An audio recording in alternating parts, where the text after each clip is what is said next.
Ibaan, Batangas.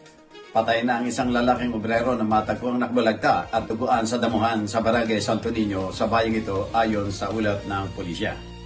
Kinumpirma ni Police Major John Leo Picuasay, hepe ng Ibaan Police Station, ang insidente na naganap noong nakaraang Huwebes. Ang biktima ay kinilalang si alias Alan, 48 anyos, may asawa at residente rin ng nasabing barangay.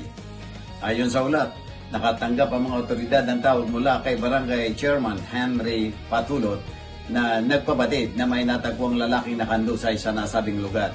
Agad namang nagresponde ang mga kapulisan sa pinangyarihan. Pagdating sa lugar, nadatnan ng mga otoridad ang walang buhay na biktima malapit sa isang sapa. Napagalamang may tama ng bala sa ulang biktima na naging sanhi ng kanyang kamatayan. Sa isinagawang investigasyon, na-recover ng mga investigador ang 5 basyo ng bala para sa 12-gauge shotgun sa paligid ng pinangyarihan.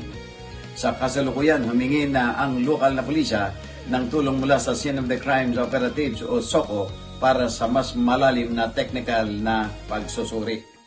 Nakipag-ugnayan din sila sa mga katabing istasyon ng pulisya para sa isasagawang dragnet operation upang matukoy at maaresto ang mga di kilalang suspect sa likod ng krimen.